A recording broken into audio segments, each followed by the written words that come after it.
क्या हार्दिक पटेल विरमगाम में कांग्रेस के विजय रथ को रोक पाएंगे? ये जानने के लिए विरमगाम के बीजेपी उम्मीदवार हार्दिक पटेल से बात की हमारे संवाददाता राजेश कुमार ने।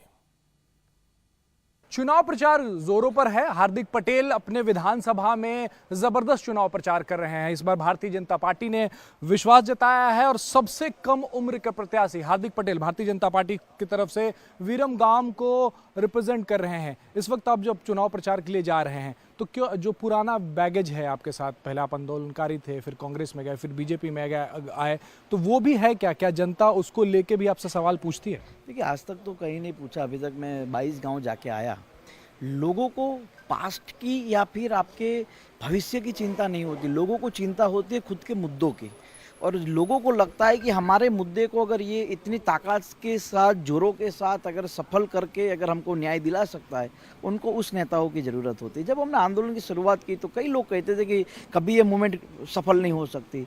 आज जब देश के भीतर 10% रिजर्वेशन लागू हुआ है, उससे बड़ी कौन सी सफलता हो सकती है? तो मुझे ये निश्चित रूप से भरोसा है कि गुजरात की जनता के साथ साथ मेरी असेंबली के लोगों ने जो मुझे प्यार 4 महीनों से दिया है, वो प्यार मुझे आने वाले दिनों में भी देंगे। और मैंने कहा है, मेरा एक नारा है यहाँ पर, जितना आप मुझे देंगे उससे सवा ज़्यादा मैं दूंगा। कांग्रेस ने अपना घोषणा पत्र जारी किया, उसमें कहा है, उसमें प्रमुख बात ये कही कि उनकी सरकार बनेगी तो जो स्टेडियम बना है अहमदाबाद में, उसका नाम बदल के वो नरेंद्र मोदी के नाम से जो स्टेडियम है उसका नाम जो है वो बदल दिया जाएगा जब उनकी सरकार आएगी। देखिए, पहली बात कि कांग्रेस के पास कोई मुद्दे बचे नहीं, इसलिए लोग और समाज को गुमराह करने वाले मुद्दे उठाते रहते। सबसे पहली बात कि सरदार पटेल स्टेडियम जो है उसका सरदार पटेल कॉम्प्लेक्स नाम रखा है बड़ा। उसके अंदर छोटे वाले, जैसे कि क्रिकेट का एक स्टेडियम बना रखा है, वहाँ रणजी क्रिकेट खेलने के लिए भी अलग स्टेडियम बना रखे, तो अलग अलग नाम रखे। मुझे ये लगता है कि कांग्रेस के पास आने वाले 10 साल का भविष्य क्या है गुजरात का, वो क्यों नहीं बता सकते? भारतीय जनता पार्टी तो बताती है कि हमारा भविष्य आने वाले 10 सालों में गुजरात आज पूरे भारत का मॉडल बना है, इसी गुजरात को हम पूरे विश्व का मॉडल बनाना चाहते हैं।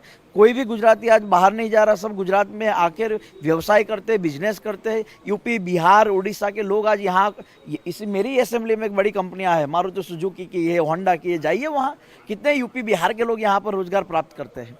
तो हम लोग सबको अपना भाई मानते, सबको साथ लेकर चलते, इसीलिए विजन नहीं है कांग्रेस के पास, इसलिए लोगों को गुमराह करने का काम करते हैं। राहुल गांधी महाराष्ट्र में भारत जोड़ो यात्रा चल रही है। वो अभी 2-3 दिन पहले जब नांदेड़ में थे तो वो युवाओं को संबोधित करते हुए कह रहे थे कि आपकी नौकरियां जो हैं गुजरात चले गई, क्योंकि गुजरात में चुनाव है। तो 2 बड़े प्रोजेक्ट जो थे वो महाराष्ट्र से गुजरात चले गए। कैसे रिएक्ट करते हैं राहुल गांधी के इस वक्त? राहुल गांधी पहले से ही इसी सिस्टम के साथ अपने आप का विजन नहीं दिखा पाए। गुजरात में सबसे बड़ी बात है कि लोग आ रहे हैं, कंपनियां आ रही है, तो कांग्रेस को क्या दिक्कत है? कांग्रेस क्यों गुजरात के खिलाफ रही है सालों से? चाहे सरदार पटेल जी का मामला हो, चाहे मोरारजी देसाई का मामला हो, चाहे नरेंद्र भाई का मामला हो, चाहे अदानी अंबानी का मामला हो, और अब बड़े बड़े उद्योगपति गुजरात में आकर कंपनियां डाल रहे हैं, तो उन लोगों को दिक्कत क्या है? क्या वो गुजरात का विकास नहीं देख सकते?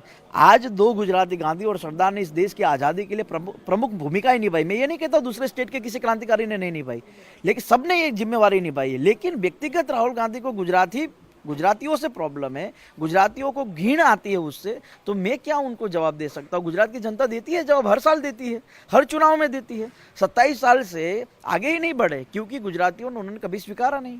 अब तक विरमगाम की सीट जो है वो कांग्रेस ने डिक्लेयर नहीं की है, कौन चुनाव लड़ेगा? क्या आपके आने की वजह से हड़कंप मचा है क्या पोजीशन का? सामने मैं कभी दुश्मन के खेमे में झांकता नहीं हूँ, मैं अपना खेमा मजबूत करने में ज़्यादा प्रयास करता हूँ। शुक्रिया। तो हार्दिक पटेल थे जो बता रहे थे कि अपना खेमा जो है वो मजबूत कर रहे हैं। हालांकि कांग्रेस ने भी इस इलाके से कोई प्रत्याशी घोषित नहीं किया है, बावजूद इसके युद्ध स्तर पर प्रचार हार्दिक पटेल का जारी है। इंडिया टीवी हर वक्त हर जगह डाउनलोड करने के लिए सर्च करें India TV news Google play store या ऐप स्टोर पर।